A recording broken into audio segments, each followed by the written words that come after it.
ಉಗ್ರರ ಅಟ್ಟಹಾಸಕ್ಕೆ ಕಾಶ್ಮೀರದಲ್ಲಿ ಕಣ್ಣೀರ ಕೋಡಿಯೇ ಹರಿದಿದೆ. ಹಿಂದೂ ಪ್ರವಾಸಿಗರನ್ನೇ ಟಾರ್ಗೆಟ್ ಮಾಡಿಕೊಂಡು ಅಟ್ಯಾಕ್ ಮಾಡಿರೋದಿದು. ಪ್ರಾಣ ಉಳಿಸಿಕೊಳ್ಳೋದಕ್ಕೆ ಪ್ರವಾಸಿಗರು ಪರದಾಡಿದ್ದಾರೆ. ಇಲ್ಲಿ ಒಂದೊಂದು ದೃಶ್ಯ ಕೂಡ ರಕ್ತಪಾತದ ಘನ ಘೋರತೆಯನ್ನು ಅಲ್ಲಿ ಬಿಚ್ಚಿಡುತ್ತೆ. ನಿಮಗೆ ಪ್ರಾಣ ಉಳಿಸಿಕೊಳ್ಳಬೇಕು ಅಂತೇಳಿ ಜನ ಅಂಗ್ಲಾಚಿದ್ದಾರೆ. ಇಲ್ಲಿ ರಕ್ಷಣೆಗೆ ಬಂದಂಥ ಇಂಡಿಯನ್ ಆರ್ಮಿ ಬಳಿಯಲ್ಲೂ ಕೂಡ ಜನ ಕಣ್ಣೀರು ಹಾಕಿದ್ದಾರೆ.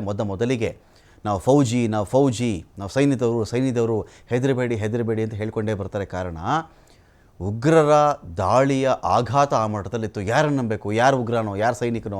ಕೆಲವರು ಹೇಳ್ತಾರೆ ಉಗ್ರರು ಕೂಡ ಸೈನ್ಯ ದ್ವೇಷದಲ್ಲಿ ಬಂದಿದ್ದರು ಅಂತ. ಇವರು ಉಗ್ರರೇ ಆಗಿಬಿಟ್ರೆ ಗತಿ ಏನಪ್ಪ ಅಂಥೇಳಿ ಜನ ಭಯಭೀತರಾಗಿದ್ದಾರೆ. ಬಂದಂಥ ಆರ್ಮಿ ಬಳಿಯಲ್ಲಿ ಕೂಡ ಜನ ಕಣ್ಣೀರು ಸುರಿಸಿದ್ದಾರೆ. ನಿಮಗೆ ಈ ಪ್ಲೇಸ್ ಹೇಗಿದೆ ಅಂದರೆ ಪೆಹಲ್ಗಾಮ್ನ ಈ ಒಂದು ಪ್ರದೇಶ ಸ್ವಿಟ್ಜರ್ಲ್ಯಾಂಡ್ ಅಂತ ಕರೀತಾರೆ, ಮಿನಿ ಸ್ವಿಟ್ಜರ್ಲ್ಯಾಂಡ್ ಅಂತ ಕರೀತಾರೆ. ಇದು ಬಯಲು ಪ್ರದೇಶ. ಇದು ಒಂಥರ ಹುಲ್ಲುಗಾವಲು ಅಥವಾ ಈ ಗಾಲ್ಫ್ ಕೋರ್ಟ್ ಹೇಗಿರುತ್ತೆ ನೋಡಿ, ಗಾಲ್ಫ್ ಕೋರ್ಸ್ಗಳು ಆ ಥರ ಇರುತ್ತೆ. ಇದು ಅಕಸ್ಮಾತ್ ಯಾರಾದರೂ ಶೂಟ್ ಮಾಡ್ತಾರೆ ನಿಮಗೆ ಅಂತ ಬಂದರೆ ನೀವು ತಪ್ಪಿಸ್ಕೊಳ್ಳೋಕ್ಕಾಗಲ್ಲ. ಪೂರ್ತಿ ಬಟಾ ಬಯಲು, ಎಷ್ಟು ದೂರಕ್ಕೆ ಹೋದರೂ ನಿಮ್ಮನ್ನು ಶೂಟ್ ಮಾಡಬಲ್ಲರು ಅವರು. ಅವಿತ್ಕೊಳ್ಳೋಕ್ಕೆ, ಅಡಗುವುದಕ್ಕೆ ಅಂಥದ್ದೇನು ನಿಮಗೆ ಕಾಣಿಸಲ್ಲ. ಥರ ಬಯಲು ಪ್ರದೇಶ. ನಿಮಗೆ 50 ಮೀಟ್ರು 100 ಮೀಟ್ರ್ ರೇಂಜ್ಗೆ ಹೋದರೂ ಕೂಡ ನಿಮ್ಮನ್ನು ಹೊಡೆದು ಹಾಕಿಬಿಡ್ತಾರೆ. ಅಂಥ ಒಂದು ಆಯಕಟ್ಟಿನ ಜಾಗದಲ್ಲಿ ಉಗ್ರರು ಟಾರ್ಗೆಟ್ ಮಾಡಿದ್ದಾರೆ. ಇಲ್ಲೆಲ್ಲ ಗಿಡ್ಡ ಕುದುರೆಗಳನ್ನ ಬಳಸ್ತಾರೆ. ಆ ಕುದುರೆಗಳು ಸ್ವಲ್ಪ ಕುಳ್ಳಗಿರ್ತವೆ. ಆ ಕುದುರೆಗಳನ್ನ ಬಳಸ್ಕೊಂಡು ಆ ಕುದುರೆಗಳು ಮನುಷ್ಯನ ಮೇಲ್ಗಡೆ ಸಾಗಿಸ್ತವೆ. ಕೈಕಾಲು ಗಟ್ಟಿರೋರು ನಡ್ಕೊಂಡು ಕೂಡ ಅಲ್ಲಿಗೆ ಹೋಗಬಹುದು ಅಂತ. ಸೊ ಬಂದಂಥ ಈ ಥರ ಆರ್ಮಿಯವರು ಬಂದಾಗಲೂ ಕೂಡ ಅವ್ರ ಬಳಿಯಲ್ಲಿ ಕಣ್ಣೀರು ಸುರಿಸಿದ್ದಾರೆ. ಆ ಒಂದು ಅಟ್ಯಾಕ್ನ ಆಘಾತಕ್ಕೆ ಒಳಗಾಗಿದ್ದಂಥ ಜನ.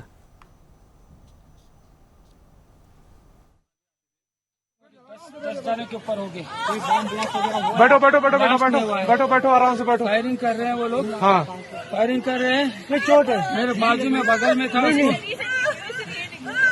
क्या ब्लड कहीं लगा चोट के बेटा? अच्छा ठीक बैठो, मैं पट्टी करता हूँ आपको। अरे नहीं हम लोग फौज हैं। हम लोग बैठो हम लोग फौज हैं। बैठो मेरे बच्चे को अरे हम लोग फौजी हैं, कुछ नहीं करेंगे। आपकी सेफ्टी के लिए आए हैं। आपकी सेफ्टी के लिए आए हैं। बैठो आपकी सेफ्टी के लिए आए हैं। हम इंडियन आर्मी हैं। बैठो। ये इंडियन आर्मी है। आप लोग कहाँ से आए हो? आप लोग आए? आपके बच्चे कुछ नहीं करेंगे। थोड़ा बताइए हुआ पति को आए हैं। बैठो आपकी सेफ्टी के लिए आए हैं। हम इंडियन आर्मी हैं। बैठो। ये इंडियन आर्मी है। ಉಗ್ರರ ಗುಂಡಿಗೆ ಎದುರಿದ್ದವರ ಹೃದಯ ಸ್ಪರ್ಶಿ ಕಣ್ಣೀರಿನ ಕಥೆಗಳು ಅನೇಕವಿವೆ. ಇದರಲ್ಲಿ ಒಬ್ಬೊಬ್ಬರದ್ದು ಒಂದೊಂದು ಥರ ಕಥೆ.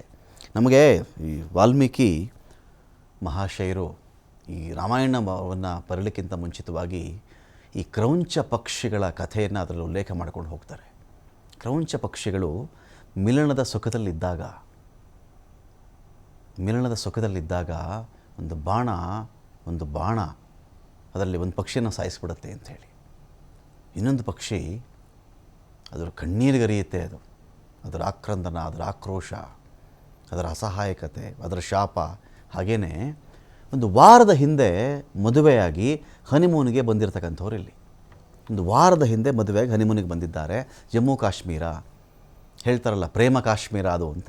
ಜಮ್ಮು ಕಾಶ್ಮೀರ ಅಲ್ಲ, ಪ್ರೇಮ ಕಾಶ್ಮೀರ ಅಂತೆಲ್ಲ ಕರೀತಾರಲ್ಲ, ಅಂಥ ಪ್ರೇಮ ಕಾಶ್ಮೀರದಲ್ಲಿ ಮಧುಚಂದ್ರನನ್ನು ನೋಡೋಣ ಅಂಥೇಳಿ ಈ ಜೋಡಿಯಲ್ಲಿಗೆ ಬಂದಿದ್ದರು. ವಿವಾಹದ ವಾರ್ಷಿಕೋತ್ಸವ ಆಚರಿಸ್ಕೊಳ್ಳೋಕ್ಕೂ ಕೆಲವರು ಬಂದಿದ್ದರು. ಹನಿಮೂನ್ಗೆ ಬಂದವರು ಕೆಲವರು ಇದ್ದರು.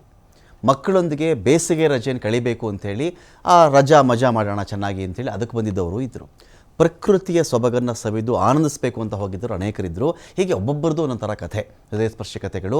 6 ಪುರುಷರನ್ನು ಅವರ ಹೆಂಡತಿಯ ಮುಂದೆನೇ ಉಗ್ರರು ಕೊಂದು ಹಾಕಿದ್ರು. ಇದರಲ್ಲಿ 6 ಜನ ನತದೃಷ್ಟ ಗಂಡಸರಿದ್ದಾರಲ್ಲ, ಅವರ ಹೆಂಡತಿಯ ಸಮ್ಮುಖದಲ್ಲೇ ಕೊಂದಿದ್ದಾರೆ. ಆ ಮನುಷ್ಯ ಏನೋ ಹೋಗ್ಬಿಟ್ಟ. ಈ ಹೆಂಡತಿ ಮತ್ತು ಮಕ್ಕಳಿರ್ತಾರಲ್ಲ, ಜೀವನ ಪರ್ಯಂತ ಆ ಘೋರವನ್ನು ನೆನೆಸ್ಕೊಂಡು ಕನವರಿಕೆ, ಆಘಾತ, ಅದರಲ್ಲೇ ಜೀವನ ಮಾಡಬೇಕಲ್ರಿ. ನೋಡಿ, ಈ ಫೋಟೋ ಇದೆಯಲ್ಲ, ಹರಿಯಾಣದ ಲೆಫ್ಟಿನೆಂಟ್ ವಿನಯ್ ನರ್ವಾಲ್ದು. ಒಂದು ವಾರದ ಹಿಂದೆ ಮದುವೆಯಾಗಿ ಪತ್ನಿ ಹಿಮಾಂಶಿ ನರ್ವಾಲ್ ಜೊತೆ ಹನಿಮೂನ್ಗೆ ಬಂದು ಹೆಣವಾದ ಮನುಷ್ಯ. ಈ ಫೋಟೋ ಇದೆಯಲ್ಲ, ಒಂದೇ ಒಂದು ವಾರ ಆಗಿದೆ ರೀ ಮದುವೆ. ಅದ್ಧೂರಿಯಾಗಿ ಮದುವೆ ನಡೆದಿದೆ. ಚಿತ್ರಣ ನಮಗೆಲ್ಲ ಹೇಳುತ್ತೆ, ಏನು ಬಿಡಿಸಿ ಹೇಳ್ತಕ್ಕಂಥ ಅವಶ್ಯಕತೆ ಇಲ್ಲ. ನೋಡಿ, ಆ ಹೆಂಡತಿಯ ಪಕ್ಕದಲ್ಲಿ ಗಂಡ, ಕೆಲವು ಗಂಟೆಗಳ ಹಿಂದೆ ಉಸಿರಾಡ್ತಿದ್ದಂಥ ಗಂಡ ಸೈನ್ಯದಲ್ಲಿದ್ದಂಥ ಮನುಷ್ಯ ಅಂತೆ. ಆ ಥರ ಹೆಣ ಆಗಿದ್ದಾನಲ್ಲಿ. ಈ ಚಿತ್ರ ನೀವು ಸೋಷಿಯಲ್ ಮೀಡಿಯಾ ನೋಡಿ, ಇಡೀ ವಿಶ್ವದ ಮನ ಕಲಕಿದೆ ರೀ. ನನಗೆ ಆಗ ನೆನಪಾಗಿದ್ದೆ ಕ್ರೌಂಚ ಪಕ್ಷಿಗಳ ಒಂದು ಘಟನೆ. ಆ ಮಿಲನದ ಸುಖದಲ್ಲಿದ್ದಾಗ ಕ್ರೌಂಚ ಪಕ್ಷಿಯನ್ನು ಒಬ್ಬ ಬೇಡ ಬಂದು ಬೇಟೆ ಆಡ್ಬಿಡ್ತಾನಲ್ಲ, ಆದರೆ ಇನ್ನೊಂದು ಪಕ್ಷಿಯ ಆ ಹಾಹಾಕಾರ, ಆ ಆಕ್ರೋಶ ಹೇಗಿರುತ್ತೋ ಅದಕ್ಕಿಂತಲೂ ಭೀಕರ ಇದು. ಹನಿಮೂನ್ಗೆ ಹೋದಂಥ ಜೋಡಿ ಮದುವೆ ಆಗಷ್ಟೇ ಆಗಿದ್ದಾರೆ, ಸಾವಿರಾರು ಕನಸುಗಳು, ಖುಷಿ, ಅವರದ್ದೇ ಒಂದು ಏಕಾಂತ, ಒಂದು ವಿಹಾರ, ಅದಕ್ಕೆ ಬಂದಿದ್ದರು ಪೆಹಲ್ಗಾಮ್ಗೆ.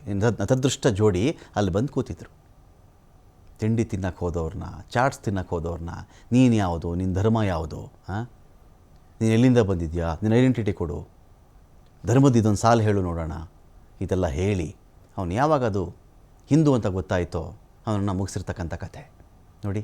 ಆ ಫ್ಯಾಮಿಲಿ ಎಷ್ಟು ಬೇಗ ಆ ಇಡೀ ಒಂದು ವಾರದ ಹಿಂದೆ ಮದುವೆ ಆಗಿದ್ದರೆ ಏನು ಮದುವೆ ಸಂಭ್ರಮ ಏನು, ಆ ಗಿಫ್ಟ್ಗಳೇನು, ಜನ ಏನು, ಆ ಊಟ, ಅದಕ್ಕಿಂತ ಒಂದು 6 ತಿಂಗಳಿಂದ ಖರೀದಿ, ಬಂಗಾರ, ದೊಡ್ಡ ಚೌಲ್ಟ್ರಿ, ಏನೇನಿರುತ್ತೆ ಸಂಭ್ರಮಗಳು. ನೆಂಟರು ಇಷ್ಟರು ಎಲ್ಲ ಸೇರಿರ್ತಾರೆ, ಖುಷಿಯಾಗಿ ಕಾಲ ಕಳೆದಿರ್ತಾರೆ, ಡ್ಯಾನ್ಸ್ ಮಾಡಿರ್ತಾರೆ, ಹಾಡು ಹೇಳಿರ್ತಾರೆ, ಆರ್ಕೆಸ್ಟ್ರಾ ಇರುತ್ತೆ, ಕುದುರೆ ಮೇಲೆಲ್ಲ ಸವಾರಿ ಮಾಡಿರ್ತಾರೆ. ಈಗ ನೋಡಿದ್ರೆ ಒಂದೇ ಒಂದು ವಾರದಲ್ಲಿ ಈ ಚಿತ್ರಣ. ಬಟ್ ಆ ಬಯಲಿದು ನಿಮಗೆ ಎಷ್ಟು ದೂರಕ್ಕೆ ಬೇಕಾದ್ರೂ ಗುಂಡಾರಿಸ್ಬೋದ್ರಿ. ಇಲ್ಲಿ 100 ಮೀಟ್ರೋ 50 ಮೀಟ್ರೋ ಅಲ್ಲಿಂದ ಬೇಕಾದ್ರೂ ನೀವು ಓಡಿ ಹೋಗಿ ತಪ್ಪಿಸ್ಕೊಳ್ಳೋಕೆ ಚಾನ್ಸೇ ಇಲ್ಲ. ಇಲ್ಲಿ ಅಂಥ ಪ್ರದೇಶದಲ್ಲಿ ಆಯಕಟ್ಟಿನ ಜಾಗ ನೋಡ್ಕೊಂಡು ಲಕ್ಷಾಂತರ ಪ್ರವಾಸಿಗರಿದ್ದಾರೆ ರೀ. ನಿಮಗೆ ಏರ್ ಟಿಕೆಟ್ಗಳೇ ದುಬಾರಿ, ಲಕ್ಷಾಂತರ ಪ್ರವಾಸಿಗರು ಹೋಗ್ತಾ ಇದ್ದಾರೆ, ಬರ್ತಾ ಇದ್ದಾರೆ. ಹೀಗೆ ಸಾಕಿದ್ರು. ಇನ್ನೊಂದು ಕಡೆ ಕಾನ್ಪುರದ ನಿವಾಸಿ ಶುಭಮ್ ಅವರದ್ದು ಕೂಡ ಇನ್ನೊಂದು ದುರಂತ ಕಥೆ ಅವರದ್ದು. ಪತ್ನಿ ಸೇರಿದಂತೆ ಕುಟುಂಬದ 11 ಜನ, ಹೆಂಡತಿ ಸೇರಿದ 11 ಜನರೊಂದಿಗೆ ಇವರೆಲ್ಲ ಪ್ರವಾಸಕ್ಕೆ ಹೋಗಿರ್ತಾರೆ. ನಿನ್ನನ್ನು ಸಾಯಿಸಲ್ಲ, ಯಾಕಂದರೆ ನೀನು ಹೋಗಿ ಮೋದಿಗೆ ಹೇಳು, ಹೀಗಂತ ಶುಭಮ್ ಪತ್ನಿ ಈಶಾನ್ಯಗೆ ಹೇಳ್ತಾರೆ ಭಯೋತ್ಪಾದಕರು. ಶುಭಮ್ ಪತ್ನಿ ಈಶಾನ್ಯಗೆ ಭಯೋತ್ಪಾದಕರು ಹೇಳಿದ್ದಾರೆ, ನಿನ್ನನ್ನು ಸಾಯಿಸಲ್ಲ, ನೀನು ಗಂಡನ ಸಾಯಿಸ್ಬಿಟ್ಟಿದ್ದೀನಿ, ನಿನ್ನನ್ನು ಸಾಯಿಸಲ್ಲ, ಹೋಗ್ಬಿಟ್ಟು ನೀನು ಹೇಳು, ನೀನು ಹೋಗಿ ಮೋದಿಗೆ ಹೇಳಿದ್ದನ್ನು. ಶುಭಮ್ ಪತ್ನಿ ಈಶಾನ್ಯಗೆ ಹೇಳಿ ಕಳಿಸಿರೋದು ಭಯೋತ್ಪಾದಕರು. ರಾಯಪುರದ ಉಕ್ಕಿನ ಉದ್ಯಮಿ ದಿನೇಶ್ ಅವರದ್ದು ಮತ್ತೊಂದು ಕಥೆ.